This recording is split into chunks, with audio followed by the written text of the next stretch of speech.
जय हिंद साथियों। बिहार पुलिस के लिए महत्वपूर्ण प्रश्न है लाया गया है।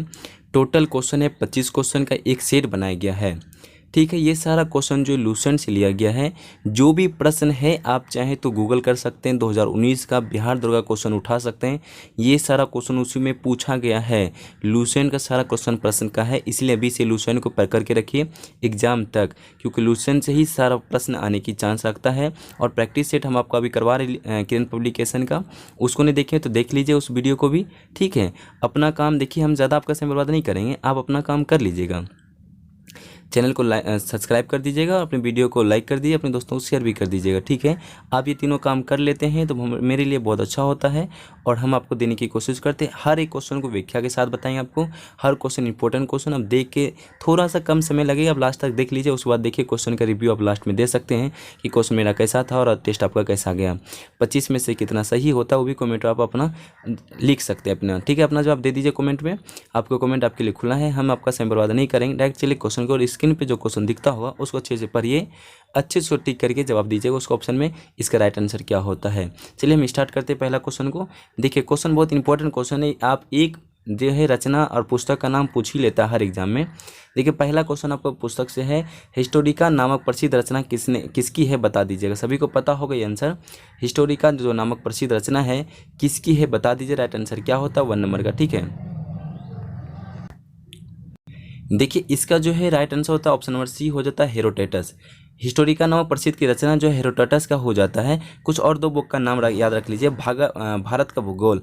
भारत का भूगोल का रचना किसने किया, टॉलमी ने किया था। याद रखिए सभी, भारत का जो भूगोल है ये रचना किसने किया, टॉलमी ने किया था। पूछा जाता है आपसे कि नेचुरल हिस्ट्री किसने किया था, प्लिनी ने किया था। दोनों बुक इंपॉर्टेंट, याद कर लीजिएगा आपको। भारत का जो भूगोल है टॉलमी ने क्या था और नेचुरल हिस्ट्री क्या था, प्लिनी ने। हम समय आगे की ओर चलते क्वेश्चन 2 में। क्वेश्चन 2 में कहता है भारत में पहला एम्स कहाँ खुला था। भारत में जो पहला एम्स कहाँ खुला था बता दिए, 2 नंबर का राइट आंसर क्या होता है। देखिए ये सभी को पता होगा, इसका राइट आंसर हो जाता है नई दिल्ली। ठीक है, ऑप्शन नंबर आपका ए हो जाता है नई दिल्ली। ठीक है, दो क्वेश्चन और समझ लीजिएगा। पूछा जा रहा है कि भारत जो एम्स नई दिल्ली में 1956 में खुला था। कहाँ कब खुला था, 1956 में। पहला खुला था 1956 में खुला था। ठीक है, पूछा जा रहा है कि बिहार में जो दूसरा तो खुला गया था एम्स बिहार में, दरभंगा में खुला था। ठीक है, जबकि पहला जो है पटना में खुला था। पहला पटना, दूसरा दरभंगा में। कब, पटना में 2004 में स्थापना हुआ था। अभी जो पूछा जाता है वर्तमान टोटल जो एम्स कितना है, टोटल एम्स अभी 22 बनाने का लक्ष्य रखा गया। टोटल माना वर्तमान में 22 एम्स है। ठीक है, हम आगे और चलते क्वेश्चन नंबर 3 में। क्वेश्चन नंबर 3 का क्वेश्चन देखिएगा, किसने बंगाल की राजधानी मुर्शिदाबाद से मुंगेर का स्थानांतरित किया था। किसी ने बंगाल की राजधानी जो है मुर्शिदाबाद से मुंगेर स्थानांतरित किया था। राइट आंसर क्या होता है 3 नंबर का, और बता दीजिएगा सभी। ठीक है, देखिए इसका जो राइट आंसर होता है मीर कासिम हो जाता है। ऑप्शन और आपका ए हो जाएगा, मीर कासिम हो जाता है। ठीक है, पूछा जा रहा है किसने बंगाल की राजधानी मुर्शिदाबाद से मुंगेर स्थानांतरित किया था। ऑप्शन नंबर आपका ए हो जाता है, मीर कासिम हो जाता है। ठीक है, याद रख लीजिएगा। हम चलते क्वेश्चन नंबर 4 में। पूछा जा रहा है कि निम्न में कौन सा कांग्रेस का कभी अध्यक्ष नहीं बने। निम्न में कौन कांग्रेस के कभी अध्यक्ष नहीं बने। 4 नंबर का राइट आंसर क्या होता है बता दीजिएगा सभी। ठीक है, इनका जो राइट आंसर होता है बाल गंगाधर तिलक हो जाता है। ऑप्शन और आपका सी होता है बाल गंगाधर तिलक। निम्न में कौन कांग्रेस के कभी अध्यक्ष नहीं बने। ऑप्शन और आपका सी हो जाता है बाल गंगाधर तिलक हो जाता है। इसका हम कुछ पॉइंट आप सुन सकते हैं तो सुन लीजिए। इसे उपाधि मिला था लोकमान्य का। ठीक है, इसको उपाधि मिला था लोकमान्य को, लोकमान्य कहा जाता है बाल गंगाधर तिलक को। ठीक है, हम आगे को बढ़ते क्वेश्चन नंबर 5 में। मार्ले मिंटो सुधार कब आया था। मार्ले मिंटो जो सुधार कब आया था देख लीजिए, किस 5 नंबर का राइट आंसर क्या होता है बता दीजिएगा। मार्ले मिंटो सुधार कब आया था देख लीजिएगा। देखिए मार्ले मिंटो सुधार जो 1909 में आया था। कब आया था, 1909 में आया था। ऑप्शन आपका बी हो जाता है 1909 में। ठीक है, मार्ले मिंटो सुधार कब आया था, 1909 ईस्वी में आया था। ऑप्शन आपका बी होता है। 6 में देख लीजिए राइट आंसर क्या था 6 का। सती प्रथा जो सती प्रथा उन्मूलन जो है किसके सहयोग से हुआ था। सती प्रथा का उन्मूलन किसके सहयोग से हुआ था। क्वेश्चन नंबर 6 का राइट आंसर क्या होता है बता दीजिएगा सभी। ठीक है, देखिए क्वेश्चन नंबर 6 में कहता है सती प्रथा का उन्मूलन किसके सहयोग से हुआ था। क्वेश्चन नंबर 6 का जो राइट आंसर होता है ऑप्शन नंबर ए, सती प्रथा उन्मूलन राजा राम मोहन राय के सहयोग से हुआ था। ऑप्शन आपका ए हो जाता है राजा राम मोहन राय। ठीक है, याद रख लीजिएगा, सती प्रथा उन्मूलन सहयोग हुआ था राजा राम मोहन राय से, याद रख लीजिएगा। देखिए क्वेश्चन नंबर 7 में कहता है कि मुगल और मेवाड़ के बीच संधि कब हुई थी। मुगल और मेवाड़ की बीच की संधि कब हुई थी। क्वेश्चन नंबर 7 का राइट आंसर क्या होता है बता दीजिएगा सभी। ठीक है, मुगल और मेवाड़ के बीच की संधि 1615 ईस्वी में हुई थी। कब हुआ था? 1615। ऑप्शन आपका बी हो जाता है, सभी याद रख लीजिएगा। ठीक है, मुगल और मेवाड़ के बीच की संधि हुआ था 1615 ईस्वी में। सभी इंपॉर्टेंट क्वेश्चन याद रख लीजिएगा सभी। ठीक है, पूछा जा रहा है 8 में ताजमहल के लिए पत्थर कहाँ से लाया गया था, सभी याद रखिएगा। ठीक है, पूछा जा रहा है कि ताजमहल के लिए पत्थर कहाँ से लाया गया था। 8 नंबर का राइट आंसर क्या होता है, सभी बता दीजिएगा। ठीक है, देखिए ताजमहल के लिए मकराना से पत्थर लाया गया था। ऑप्शन आपका डी हो जाता मकराना। ठीक है, पूछा जा रहा है कि ताजमहल के लिए पत्थर कहाँ से लाया गया था। ऑप्शन आपका डी होता मकराना से। ठीक है, हम चलते हैं क्वेश्चन नंबर 9 में। क्वेश्चन 9 का क्वेश्चन कहता है कांग्रेस की स्थापना के समय भारत का वायसराय कौन था। कांग्रेस की स्थापना के समय भारत का वायसराय कौन था। 9 नंबर का राइट आंसर क्या हो जाता बता दीजिएगा सभी। ठीक है, देखिए इसका जो क्वेश्चन कहता है कांग्रेस का स्थापना के समय में वायसराय था लॉर्ड डफरिन था। ठीक है, लॉर्ड डफरिन हो जाता है। ऑप्शन आपका बी होता है लॉर्ड डफरिन। ठीक है, कांग्रेस का स्थापना के समय भारत का वायसराय कौन हो जाता है, लॉर्ड डफरिन हो जाता है। ठीक है, ऑप्शन आपका बी हो जाता है। चलिए 10 नंबर का देखिए क्वेश्चन क्या कहता है यज्ञ की देखरेख कौन करता था। यज्ञ को देखरेख कौन करता था, ये तो सभी को पता होता है। ऑप्शन आपका बी हो जाता है ब्राह्मण। ब्राह्मण देखरेख करते थे यज्ञ को। ठीक है, हम आगे की ओर बढ़ें थोड़ा सा। क्वेश्चन नंबर 11 का देखिए क्वेश्चन क्या कहता है। पूछा जा रहा है कि सुलह ए कुल की नीति किसने अपनाया था। सुलह ए कुल की नीति किसने अपनाया था। 11 नंबर के राइट आंसर क्या होता है बता दीजिएगा सभी। ठीक है,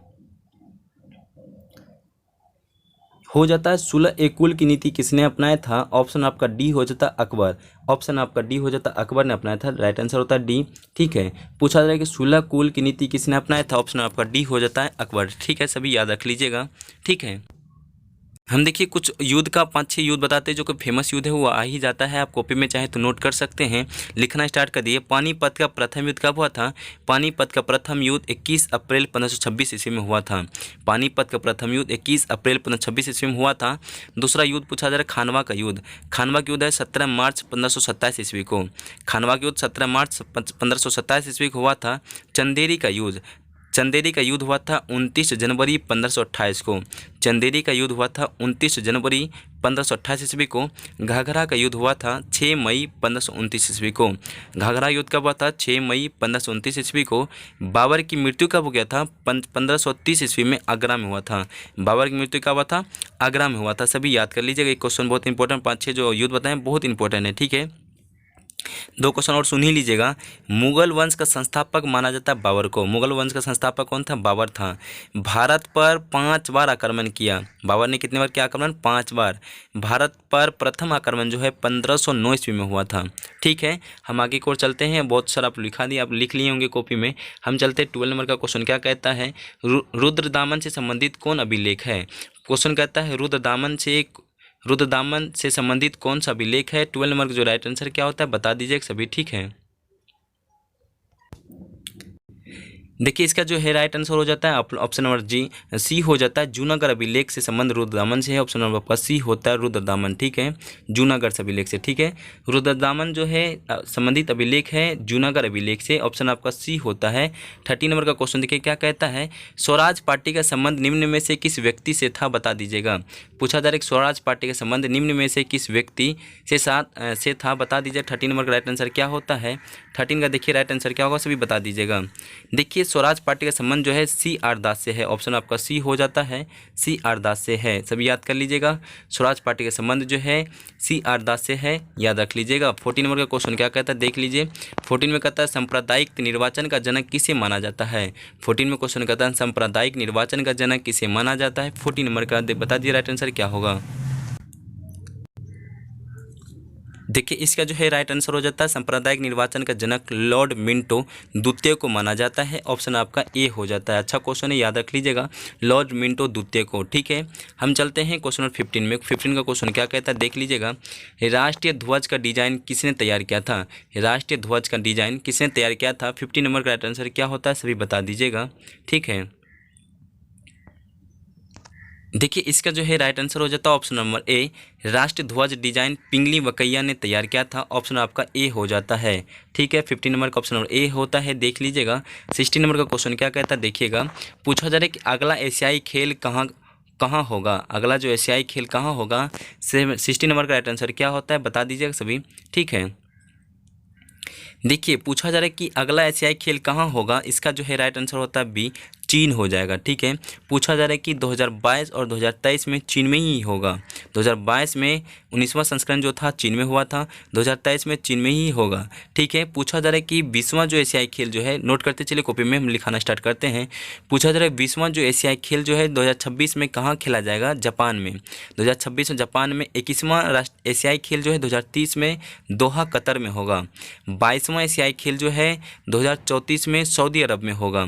ठीक है, ये सब नोट कर लिए होंगे। हम आगे की ओर बढ़ते हैं। 70 नंबर का क्वेश्चन क्या कहता है देख लीजिएगा। पूछा रहा है कि अलकनंदा तथा भगीरथी नदी कहाँ आकर मिलती है? बहुत अच्छा क्वेश्चन है, पूछा जाता है बार बार। अलकनंदा तथा भागीरथी नदी जो है कहाँ आकर मिलता है? 70 नंबर का जो है राइट आंसर होता है, बता दीजिएगा सभी। बहुत अच्छा क्वेश्चन है।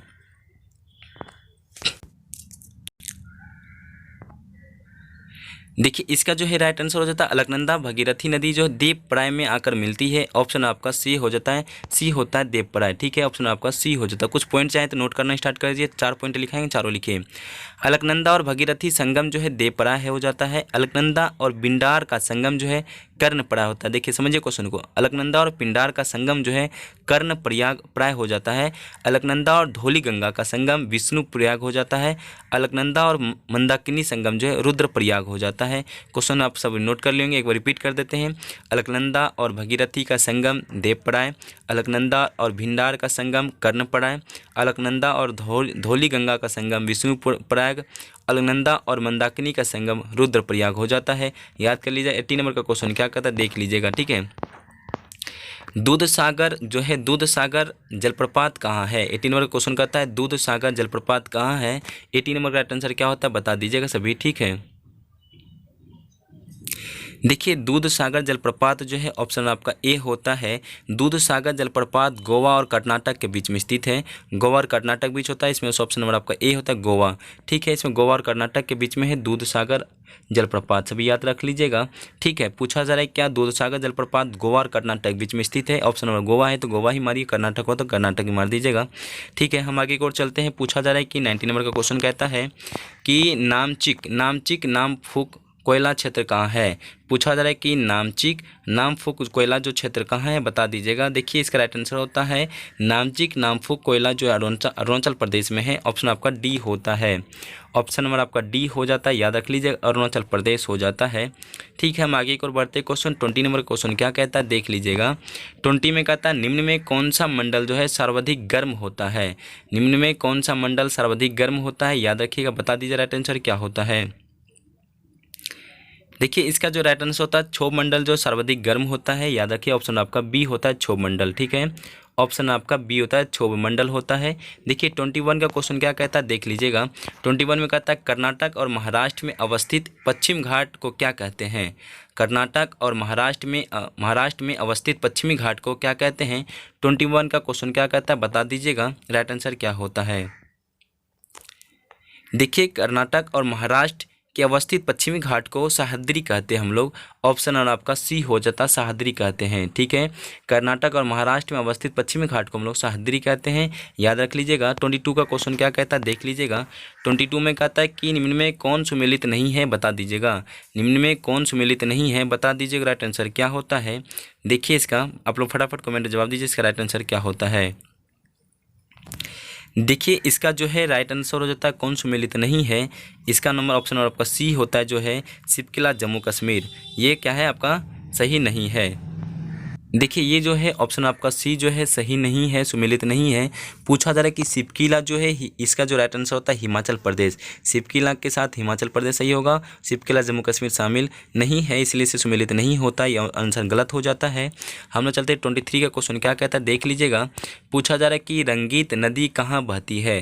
रंगीत नदी कहाँ बहती है बता दीजिएगा। 23 का राइट आंसर क्या होता है। रंगीत नदी जो है सिक्किम में बहती है। ऑप्शन आपका ए होता है, सिक्किम राइट आंसर हो जाएगा। ठीक है, ऑप्शन आपका ए हो जाता है सिक्किम। हम चलते हैं 24 का क्वेश्चन क्या कहता है देख लीजिएगा।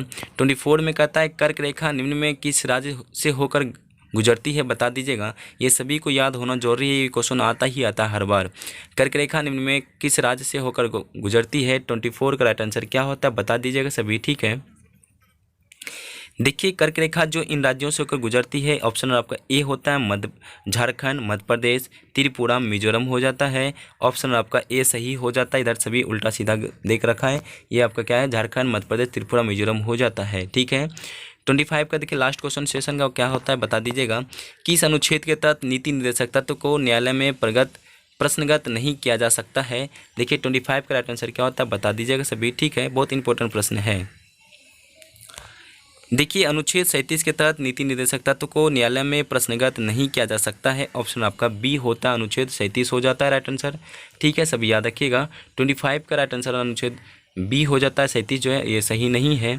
ठीक है, अब देखिए क्वेश्चन कहता है कि आप नीति निर्देशक तत्व किस देश से लिया गया, इस क्वेश्चन को आपको सभी जानना चाहिए। आयरलैंड से संविधान से लिया गया है। किस कहाँ से लिया गया, आयरलैंड संविधान से लिया गया है।